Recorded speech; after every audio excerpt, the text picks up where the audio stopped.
Silakan duduk, puji Tuhan.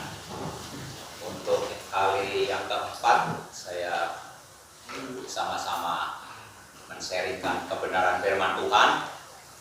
Namun sebelum saya menyampaikan renungan, saya akan membagikan apa yang saya dapatkan tadi pagi karena berkaitan dengan firman yang akan saya sampaikan. Saya bacakan karena ada hubungannya dengan apa yang saya renungkan tadi pagi, tapi itu bukan dari khotbah yang sudah saya siapkan. Saya baca dari Yohanes 1 ayat 5. Kita sama-sama bergantian. Allah adalah terang. Yohanes 1 pasal 1 ayat 5. Dan inilah berita yang telah kami dengar dari Dia. 1 Yohanes 1 ayat 5 sampai 10. 1 Yohanes 1 ayat 5 sampai 10. 1 Yohanes pasal 1 ayat 5 sampai 10. Ini renungan yang saya dapatkan tadi pagi dan saya ingin membacakannya.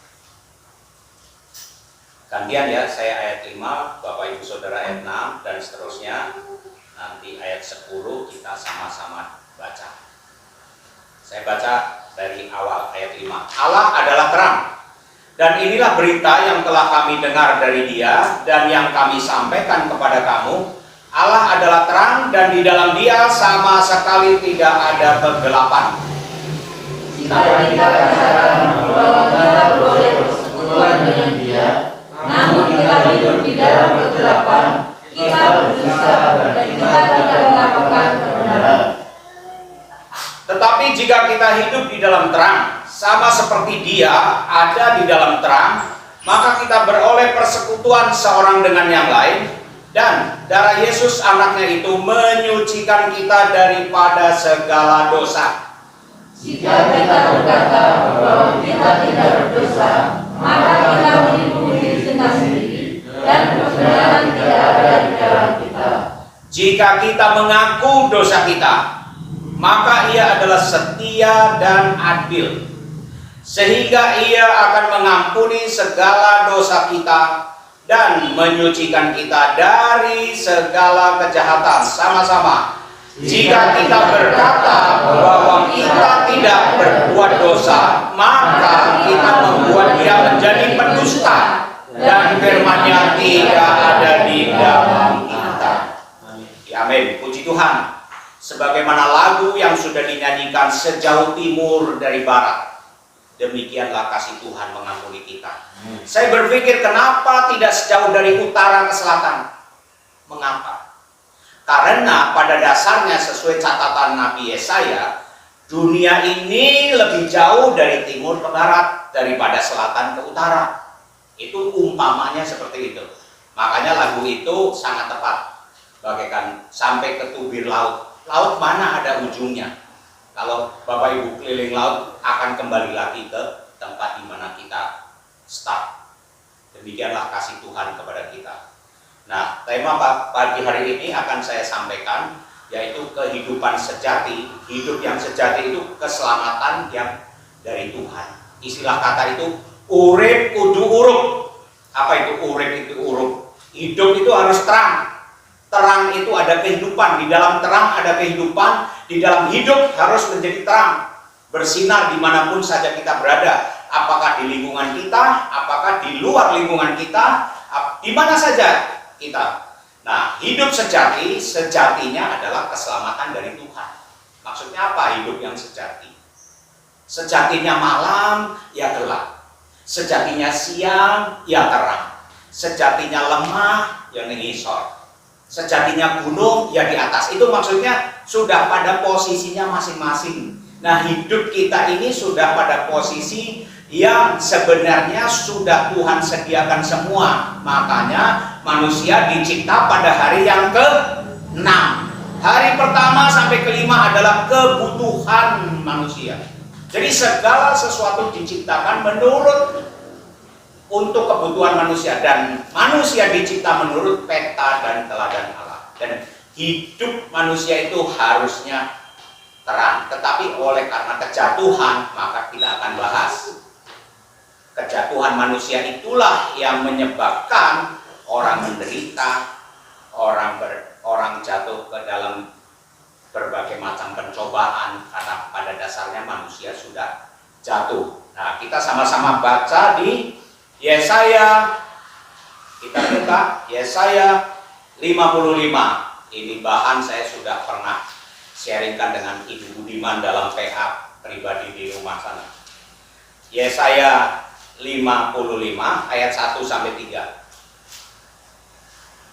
Yesaya pasal 55 ayat 1 dan sampai 3. Saya bacakan, Bapak Ibu baca ayat kedua, nanti sama-sama kita baca ayat yang ketiga dan loncat nanti 6 sampai 8. Saya bacakan terlebih dahulu ayat 1. Seruan untuk turut serta dalam keselamatan yang dari Tuhan. Ayo hai semua orang yang haus, marilah dan minumlah air. Dan hai orang yang tidak mempunyai uang, marilah, terimalah gandum tanpa uang, pembeli dan makanlah juga anggur dan susu tanpa bayaran. Belanjakan uang untuk sesuatu yang bukan roti, dan upah jeripayamu untuk sesuatu yang tidak menyenangkan. Dengarkanlah aku, maka kamu akan memakan yang baik, dan kamu akan menikmati sajian yang paling lezat. Sama-sama ayat 3. 1, 2, 3. Sendengkanlah telingamu dan datanglah kepadaku. Dengarkanlah, maka kamu akan hidup. Aku hendak mengikat perjanjian abadi dengan kamu menurut kasih setia yang teguh yang kujanjikan kepada Daud. Ayat 6 saya baca, nanti ayat 7 Bapak Ibu baca. Carilah Tuhan selama ia berkenan ditemui. Berserulah kepadanya selama ia dekat. Baiklah orang fasik meninggalkan jalannya, dan orang jahat meninggalkan rancangannya. Baiklah ia kembali kepada Tuhan, maka dia akan mengasihinya. Dan kepada Allah kita, sebab ia memberi pengampunan dengan limpah. Sama-sama. Sebab rancanganku bukanlah rancanganmu, dan jalanmu bukanlah jalanku. Demikianlah firman Tuhan. Puji Tuhan. Sejauh itu kita sudah membaca dan merenungkan kebenaran firman Tuhan, dan kita akan kupas sama-sama ayat demi ayat. Di mana di situ disebutkan ayat 1. Ayo hai semua orang yang haus. Kita ini hidup penuh dengan kehausan. Kita ini hidup penuh dengan kekurangan. Kita ini lapar, kita ini haus. Sadar atau tidak, manusia itu haus akan kebenaran. Itu pun kalau sudah menerima Kristus. Kalau belum menerima Kristus, dia tidak merasa haus akan kebenaran. Tetapi kalau kita sudah menerima keselamatan yang dari Tuhan, seharusnya hidup yang sejati ada kehausan, ada kelaparan. Karena sukacita atau bahagia yang ditawarkan oleh dunia berbeda dengan yang dari Tuhan. Makanya di situ ada kata-kata minumlah, marilah dan minumlah air. Marilah dan minumlah air. Sebagaimana Yesus mengatakan, akulah air kehidupan. Jadi bukan berarti air ini semata-mata air kayak gini saja. Tetapi Yesus berkata, akulah air kehidupan. Karena air kehidupan itu membawa kepada kesejukan di dalam kehausan kita. Air yang dari Tuhan, seperti waktu Yesus bertemu dengan seorang perempuan Samaria. Kalau kau minum air yang akan kuberikan, kamu akan terus dikenyangkan, dipuaskan, disegarkan. Itu kata-kata Yesus. Nah, Yesus menegaskan sekali lagi, kalau kita haus, kita harus datang kepada Yesus. Karena Yesus adalah air kehidupan. Wahyu pasal 21 ayat 6. Saya coba bacakan. Bapak Ibu boleh simak dan saya bacakan. Wahyu pasal 21 ayat 26. Wahyu pasal 21 ayat 6, sorry. Firman-Nya lagi kepadaku, kepada Yohanes, semuanya telah terjadi. Aku adalah Alfa dan Omega, yang awal dan yang akhir. Orang yang haus akan kuberi minum dengan cuma-cuma dari air kehidupan. Jadi Yesus sendiri sudah menjanjikan, yang haus terus akan kuberi minum. Kapan kita berhenti haus? Kapan kita tidak haus lagi? Kalau kita sudah bertemu dengan Tuhan. Selagi kita mengikut Tuhan, harusnya kita selalu haus. Haus akan kebenaran, haus akan sikap yang Tuhan sudah tanamkan, iman yang sudah tanamkan di dalam hidup kita. Itu haus untuk kita laksanakan. Memang iman, pengharapan, dan kasih, itu dua itu tidak bisa dilihat. Yang nyata bisa dilihat hanya kasih. Karena kasih berkaitan dengan pengorbanan. Kasih berkaitan dengan tindakan. Kalau iman, siapa yang tahu? Di hadapan orang baik-baik, tapi di luar nggak tahu. Pengharapan, siapa yang bisa ngerti? Hanya di dalam Yesus ada pengharapan. Dan Kristuslah satu-satunya pengharapan. Kasihan orang yang di luar Kristus tidak memiliki pengharapan. Yang ada adalah semoga. Yang ada mudah-mudahan. Tetapi Yesus sendiri menjanjikan, akulah jalan kehidupan, kebenaran, dan keselamatan itu hanya ada di dalam Kristus. Maka Bapak Ibu Saudara, kalau ada saudara atau famili kita yang belum mengenal Tuhan, seberapa bisa kita minimal menyaksikan kebenaran yang Tuhan sudah tanamkan di dalam hidup kita melalui tindakan kita. Kalau bisa, sampaikanlah kebenaran bahwa Yesus mati untuk dosa saya dan kamu. Saya dan kamu membutuhkan keselamatan, pengampunan yang Tuhan berikan kepada kita, mau atau tidak. Minimal, soal mau atau tidak bukan urusan kita, tetapi sampaikan kabar baik itu kepada setiap kita di mana kesempatan kita bertemu. Karena itulah yang Tuhan sudah perintahkan di dalam hidup kita. Amin. Kiranya ini boleh menjadi dorongan kita. Itu yang pertama soal air. Berikutnya kembali lagi di Yesaya.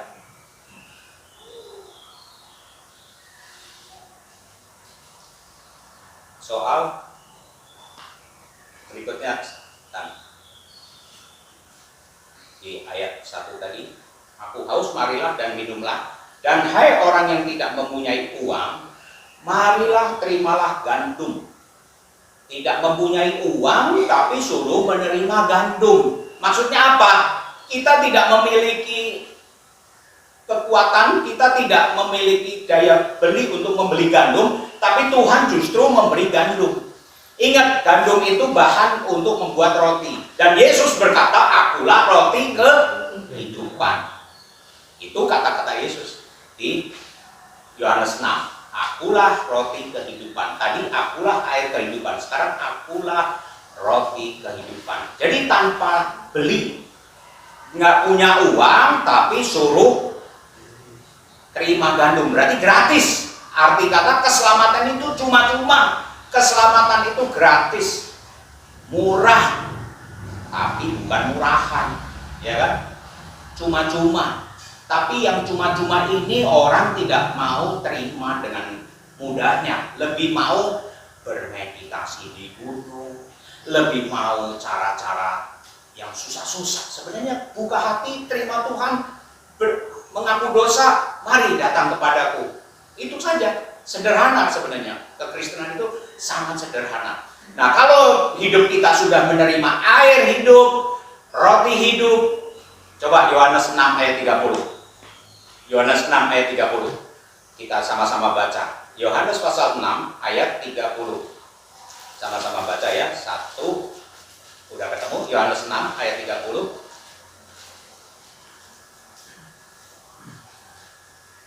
Kata mereka kepadanya, tanda apakah yang engkau perbuat supaya dapat kami melihatnya? Salah ya. Yohanes roti hidup. Yohanes ya, tanda Yohanes 6 ayat. Bukan, ayat 32. Maka kata Yesus kepada mereka, aku berkata kepadamu, sesungguhnya bukan Musa yang memberikan kamu roti dari surga, melainkan Bapa-Ku yang memberikan kamu roti yang benar dari surga. Karena roti yang dari Allah ialah roti yang turun dari surga dan yang memberi hidup kepada dunia. Ya, dan memberi hidup kepada kita, kepada orang dunia. Roti yang turun dari surga, bukan Musa. Musa itu sebagai simbol ketika bangsa Israel keluar dari tanah Mesir, dipelihara oleh Tuhan dengan diberikan roti dari surga. Itu satu lambang. Seperti belum lama kita menerima daging korban, itu satu lambang anak domba yang disembelih di perjanjian lama. Tetapi perjanjian baru adalah penggenapan dari perjanjian lama. Ya, jadi kalau Musa telah menerima, bangsa Israel menerima roti dari surga, tetapi sesungguhnya roti yang dari surga itulah Bapamu yang memberikannya dan sudah turun. Yaitu yang sedang bicara itu. Akulah roti hidup. Akulah roti yang turun dari surga. Nah, prinsip itu kalau kembali lagi di Yesaya tadi, prinsip kalau kita sudah menerima air hidup, kita sudah menerima roti hidup, maka disitulah ada apa? Ada apa di situ? Ada anggur dan ayat 1. Terimalah gandum tanpa uang pembeli dan makanlah juga anggur dan susu tanpa bayaran. Ya. Kalau kita haus, kita lapar, kita sudah dikuatkan dan dikenyangkan. Nah, anggur ada sukacita sejati karena kita sudah memiliki air dan roti hidup. Jadi anggur itu satu lambang. Kalau zaman bangsa dulu Israel ada pernikahan, setiap ada pernikahan harus ada anggur. Nah, ingat, Bapak Ibu pernah bacakan mujizat pertama, Yesus mengubah air menjadi anggur. Jadi anggur itu satu lambang sukacita dalam hidup kita. Tapi orang dunia anggur berlebihan sampai mabok karena dia ingin mencari kebahagiaan. Nah, bedanya di mana antara kebahagiaan dan sukacita? Yang ditawarkan oleh dunia, kebahagiaan itu selalu datangnya dari luar ke dalam. Tetapi kalau sukacita datangnya dari dalam keluar, sehingga kita bisa menghibur orang. Sekalipun kita sendiri di dalam kedukaan, kita bisa menguatkan orang. Kayak teman saya kena kanker stadium 4, pendeta di Singapura. Dia stadium sudah 4 kanker sini, kanker di sinus. Sudah digundulin, sudah dikemo, dan dia stadium 4, dia seorang pendeta. Dia di Singapura malah menghibur orang yang stadium 2, yang stadium 3. Dia hanya nunggu waktu. Dia hanya nunggu waktu kapan Tuhan panggil, tetapi dia di saat-saat terakhir bisa menghibur, menguatkan. Karena apa? Dia sudah memiliki 2 hal itu. Itu sejatine urip sing urip, yaitu terima air dan roti. Siapakah itu? Kristus. Dia di dalam kesukacitaan, sekalipun dia nunggu waktu. Karena bagi dia, teman saya ini bilang, ya hidup kan sementara saja. Sementara dari sini sampai sini. Setelahnya itu kan kekal. Mau binasa ya kekal, mau selamat ya kekal. Tinggal kita, bagaimana hidup kita ini. Nah, prinsipnya kalau kita sudah menerima 2 hal itu, ada sukacita. Sukacita yang keluar dari dalam, tidak dipengaruhi oleh luar. Nah, kalau dunia menawarkan kebahagiaan, seperti tadi saya bilang, orang minum anggur berlebihan untuk melupakan segala masalah. Nanti sudah mabuk, selesai, tenang, senang. Setelah itu akan kembali dengan masalah baru lagi, dengan masalah yang tidak terselesaikan, sehingga dia terus dirundung dengan kedukaan. Nah, kebahagiaan yang ditawarkan oleh dunia itu sifatnya sementara, tidak selamanya. Tapi kalau sukacita itu akan mengalir terus. Kebahagiaan itu dipengaruhi oleh situasi dan kondisi di luar sana. Tetapi sukacita akan terus mengalir di dalam hidup kita. Nah, itu yang harus kita upayakan, saya dan Bapak Ibu. Ya memang tidak mudah, seperti saya ngomong seperti ini nggak mudah, tetapi minimal kita sudah memiliki pemikiran seperti itu. Sehingga kita untuk menjalankannya diberi kemampuan oleh Tuhan dan kita berdoa supaya dimampukan. Itu anggur. Berikutnya ada kata-kata di situ, dan susu tanpa bayaran, gratis lagi. Dapat susu tanpa bayaran. Ini ingat ya Bapak Ibu, waktu bangsa Israel keluar dari Mesir, Tuhan sudah menjanjikan tanah perjanjian dengan limpah susu dan madu. Apa maksudnya susu? Susu juga ada simbol kesejahteraan, kekenyangan untuk kayak anak saya sampai umur 2 tahun lebih, selalu kalau ketemu mamanya nenen terus. Itu ada kehidupan. Dalam susu itu ada kehidupan, ada kesejahteraan, ya. Nah, susu yang ditawarkan oleh dunia beda dengan yang dari Tuhan. Kesejahteraan yang ditawarkan oleh dunia beda dengan kesentosaan yang dari Tuhan. Makanya kalau Yesus menjadi pengayom kita, Gusti jadi pengayomku, kita nggak bakal sumelang, kita nggak perlu khawatir, kita nggak perlu cemas. Memang kekhawatiran, kecemasan adalah bagian dari hidup manusia, tetapi jangan sampai kekhawatiran dan kecemasan itu menguasai hidup kita. Kita harus bisa mengatur, mengendalikan kekhawatiran dan kecemasan itu. Kalau itu yang terbalik, wah cilaka. Akhirnya hidup kita selalu dikendalikan dengan keadaan di luar sana. Itu penjelasan ayat pertama. Ya, jadi dunia berbeda dengan penawaran yang disampaikan kepada kita. Ya, berbeda sekali. Ayat kedua sekarang. Ayat kedua di situ dijelaskan, mengapakah kamu belanjakan uang untuk sesuatu yang bukan roti. Nah, kadangkala orang berjuang, keselamatan itu diperjuangkan oleh manusia yang di luar Kristus, sampai berbagai macam korban disajikan, berbagai macam harga yang harus dibayar. Sesungguhnya kalau orang sudah di dalam Kristus, harganya sudah dibayar lunas oleh darah Kristus. Amin. Kita tidak perlu belanjakan lagi. Justru di dalam kitab Wahyu pasal 3 di situ Yesus bilang, uangmu belanjakanlah emas yang murni. Maksudnya apa? Waktu itu jangan dibuang-buang dengan sia-sia. Ada pepatah yang dari zaman dulu sampai sekarang mungkin masih berlaku, waktu adalah uang. Tapi uang tidak bisa membeli waktu. Walaupun waktu itu adalah uang, kata orang yang sibuk di luar sana, waktu adalah uang. Tetapi kalau saya balik, uang tidak bisa membeli waktu. Waktunya Tuhan panggil sekalipun banyak uang, tidak bisa. Berapa hari ini kita dengar kan orang-orang hebat, orang-orang kaya-kaya pada dipanggil Tuhan. Itu presiden direkturnya Bogasari. Bapak Ibu tahu Bogasari yang memproduksi tepung. Tepung, nah itu direkturnya meninggal juga. Sekalipun dibawa ke Singapura ditolak oleh pemerintah Singapura karena mungkin ada COVID. Tapi karena bosnya tinggal di Singapura, bosnya ini Antoni Salim tinggal di Singapura, dia telepon ke pemerintah Singapura, akhirnya diterima. Tapi nggak ketahuan. Jadi uang tidak bisa membeli waktu. Kalau waktunya sudah berhenti, sudah. Makanya selagi ada waktu, pakailah waktu yang berharga itu. Amin. Kalau waktunya kita sudah stop, kayak waktu saya kena corona, kalau Tuhan sudah waktunya Tuhan panggil, ya sudah, saya siap. Karena hidup ini hanya sementara. Kenapa kita mesti pikirkan yang sementara, mengorbankan yang kekal? Artinya begini, kalau saya hidup sementara, saya tidak mau membiarkan hidup ini sia-sia.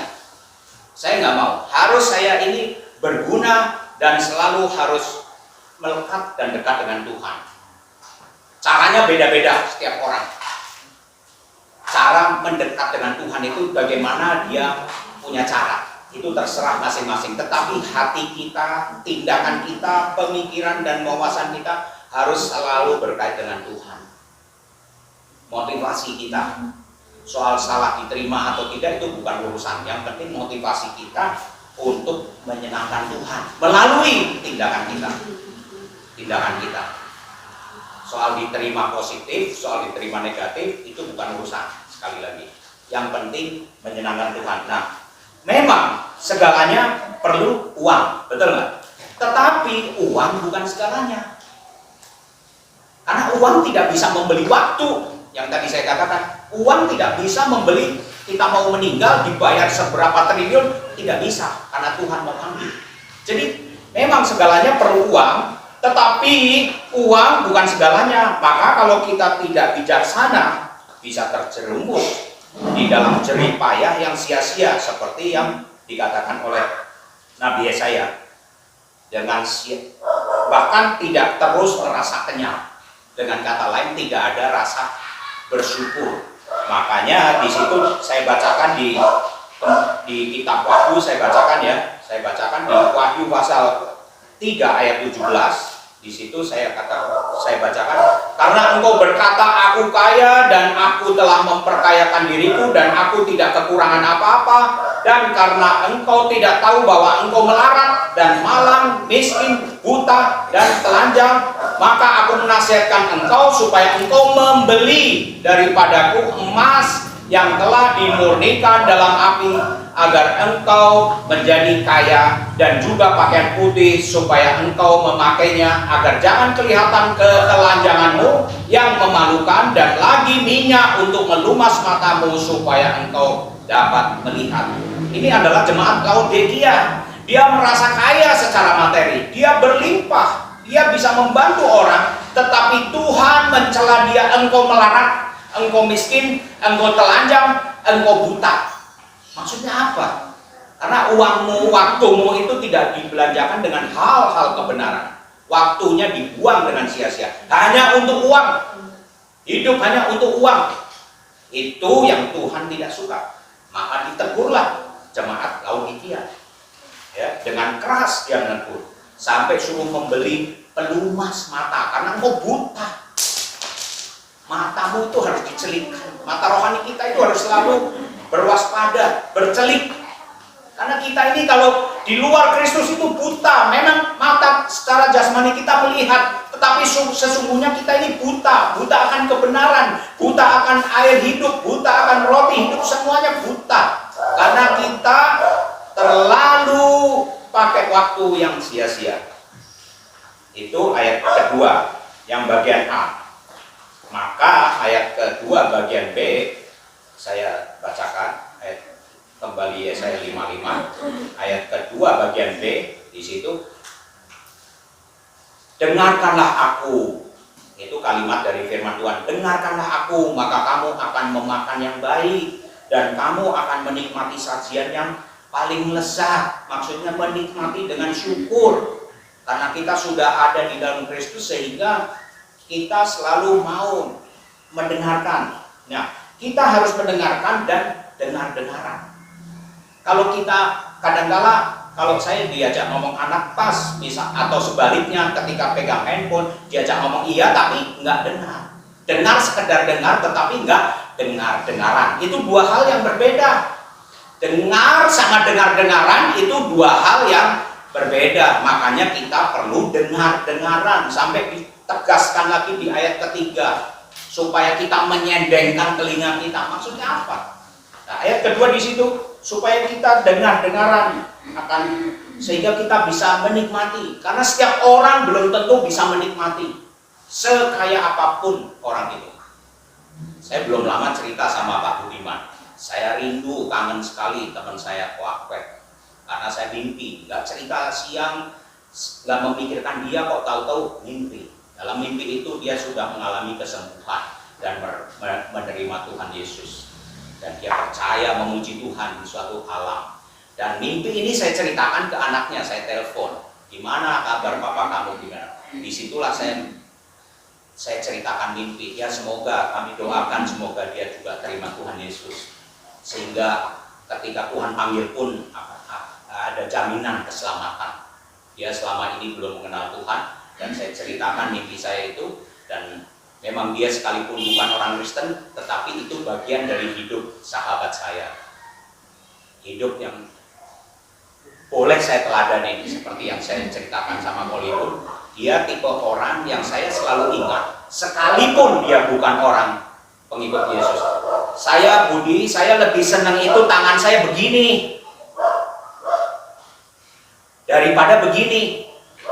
Maksudnya apa? Ketika saya begini, berarti saya punya. Tetapi kalau saya begini, berarti saya nggak punya. Melarat, miskin. Berapa banyak orang sekalipun udah punya, tapi begini terus. Mentalnya mental begini. Dan itu sangat tidak diperkenan oleh Tuhan. Makanya Tuhan Yesus bilang, lebih bahagia memberi. Memberi bukan sekedar materi. Berapapun, adakah waktu, adakah tenaga, adakah saran, adakah nasihat. Tetapi biasanya memberi itu dikaitkan dengan ya barang. Ya, nasihatin saya gitu. Saya bahagia ketika saya bisa begini. Terus kedua, Bapak, saya ini sering tuh ditipu, dijak orang. Nggak apa-apa, kamu dijak. Yang penting kamu jangan ngejak. Kamu dimakan nggak apa-apa, yang penting kamu jangan makan. Ketika kamu dimakan orang, berarti kamu ada. Tetapi kalau kamu ngejak atau nipu memakan orang, berarti kamu susah. Benar nggak? Prinsip itu hebat tuh. Dia bukan orang Kristen. Dia dia orang yang belum percaya Tuhan Yesus. Tetapi dia memberi masukan ke saya, sama kok aku di Alkitab juga ada di situ. Yesus ngomong gini-gini. Tapi berapa banyak orang Kristen yang masih mental begini, yang masih mental kecewa berat kalau dia ditipu orang. Kecewanya luar biasa, seolah-olah hidup dan hartanya itu hanya ada di situ. Udah, kita ini nggak bisa terlalu terfokus pada itu, karena itu sifatnya sementara. Dan berapa banyak saya kena itu. Ya, terlebih itu kita harus belajar supaya waspada, jangan bodoh terus didodolin, kan jadi nggak benar, ya kan? Nah, itu hidup kita harus mendengarkan. Memang tidak mudah, karena orang rata-rata mau didengar daripada mendengar. Betul nggak, Bapak Ibu? Lebih senang didengar atau lebih senang mendengar? Rata-rata, makanya sedikit sekali orang yang jadi konselor. Konselor itu kan ketika saya ada masalah, saya datang kepada dia mendengarkan segala curahan isi hati saya, masalah saya, dia dengan tenang mendengarkan. Sudah selesai, dia baru kasih masukan. Itu saya sama istri saya pernah tuh ke sana malam, tenang mendengarkan. Tidak semua orang bisa jadi konselor, sekalipun itu pendeta. Bahkan banyak pendeta yang datang ke konselor itu, sekalipun itu hamba Tuhan. Makanya panggilan Tuhan beda-beda. Tetapi umumnya orang siapapun, baik saya, Bapak Ibu, lebih senang didengarkan atau lebih senang mendengar. Tetapi nasihat firman Tuhan hari ini, kita harus dengar-dengaran. Kita harus mendengar dan dengar-dengaran. Dengar-dengaran apa? Kebenaran firman Tuhan. Dan minimal kita mendengar setiap orang bicara. Tidak baik dan tidak sopan. Makanya saya latih anak saya, kalau papa mama lagi ngomong jangan di-cut. Itu nggak sopan namanya. Atau saya lagi ngomong-ngomong sama Pak Kamto, tahu-tahu Pak Yusak nge-cut. Nah, itu Pak Yusak nggak sopan. Itu etika namanya. Etika. Tapi firman Tuhan melebihi dari etika. Ya. Mendengarkan dan dengar-dengaran itu harus ada di dalam hidup kita. Lanjut kita ayat yang ketiga. Ayat ketiga di situ coba Pak Kamto bisa baca, bantu saya baca. Yesaya 55 ayat 3. Yesaya 55 ayat 3. Demikian firman Tuhan. Sendengkanlah telingamu dan datanglah kepadaku. Dengarkanlah maka kamu akan hidup. Aku hendak mengikat perjanjian abadi dengan kamu menurut kasih setia yang teguh dan kujanjikan kepada Daud. Ya, ini mengandung satu pengertian yang luar biasa. Makanya saya catat di situ paling sedikit ada 4 atau 5 poin. Coba tayangkan, Yonatan. Satu, di situ ditegur dan dinasihatkan, sendengkanlah telinga kita bertindak dan datanglah kepadaku. Kita harus bertindak di dalam menyendengkan telinga itu. Ingat ya, kita harus dengar-dengaran kepada firman Tuhan. Yang kedua, dengarkanlah maka akan hidup. Kalau ada kata-kata dengarkanlah, maka kita mendengarkan. Dengar-dengaran, maka kita akan hidup. Sehingga kita memiliki bekal hidup yang jadi hidup yang menghidupkan. Urip yang urup, istilahnya orang Jawa bilang. Kedua, ketiga, karena disitulah ada ikatan perjanjian yang kekal. Apa itu ikatan perjanjian yang kekal? Di situ ada disebut kujanjikan kepada Daud. Apa itu perjanjian Daud? Dari Daud turunlah Yesus Kristus. Itu perjanjian yang kekal. Keempat, dengan kasih setia yang teguh atau tidak goyah. Perjanjian kekal di dalam Kristus, kita mendapatkan kasih setia yang teguh dan tidak akan goyah. Ya, yang kujanjikan kepada Daud, kedatangan Mesias, yang tadi ada hubungan di poin yang ke-3. Itu ayat 3. Kesimpulan dari ayat 3 yang saya renungkan seperti itu. Sekarang kita loncat ayat ke-6 sampai 8.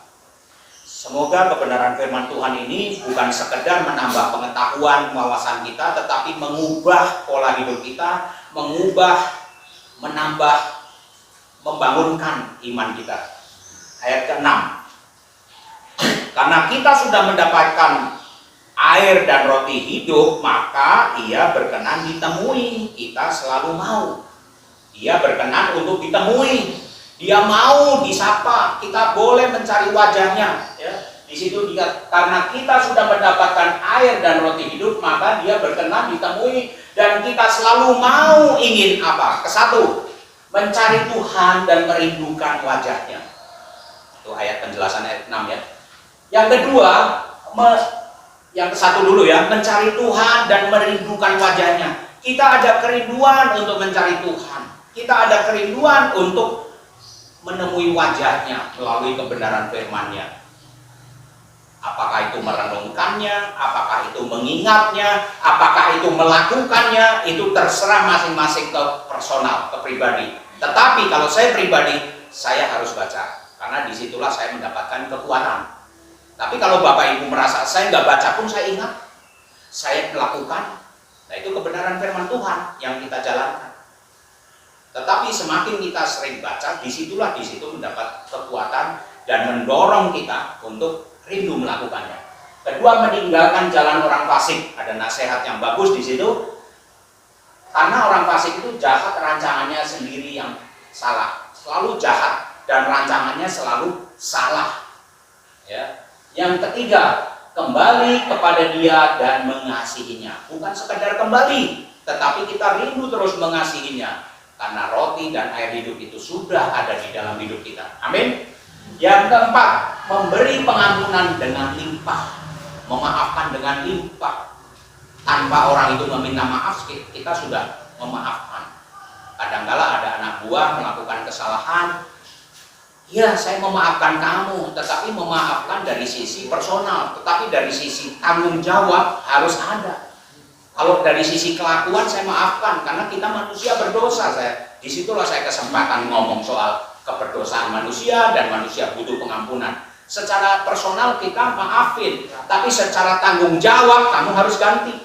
Kalau ada penyelewengan, memang saya maafin karena kesalahan itu hilaf katanya. Ya sudah, jangan diulangin. Saya ngasih SP, surat peringatan berikutnya.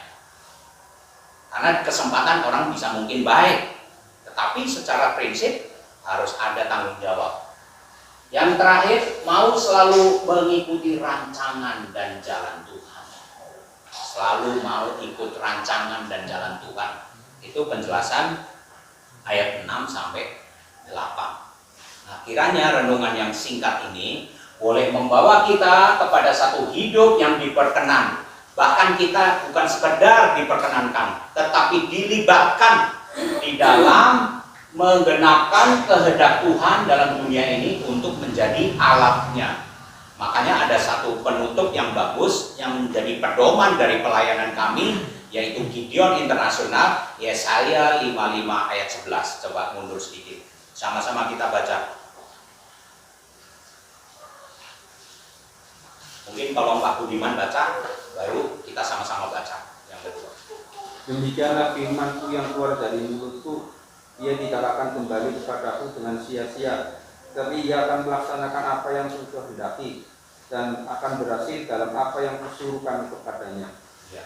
Sekali lagi ya, kita sama-sama baca. Ini pedoman dalam hidup pelayanan dari Gideon Internasional yang sudah 120 tahun berdiri di dunia ini. 1, 2, 3. Demikianlah firman-Ku yang keluar dari mulutku. Ia tidak akan kembali kepadaku dengan sia-sia, tetapi ia akan melaksanakan apa yang Ku kehendaki dan akan berhasil dalam apa yang Kusuruhkan kepadanya. Kesimpulannya, kalau kita sudah mendengarkan, kita sudah menerima air hidup, roti hidup, kita akan dilibatkan, diperkenan oleh Tuhan, bahkan dilibatkan dalam pelayanannya untuk menggenapkan kehendak dan rencana Allah. Karena firman yang keluar dari mulut Allah tidak akan pernah kembali dengan sia-sia, tetapi akan berhasil sesuai apa yang Kusuruhkan kepadanya. Maksudnya apa? Kalau orang itu menerima, dia akan menerima hidup yang kekal.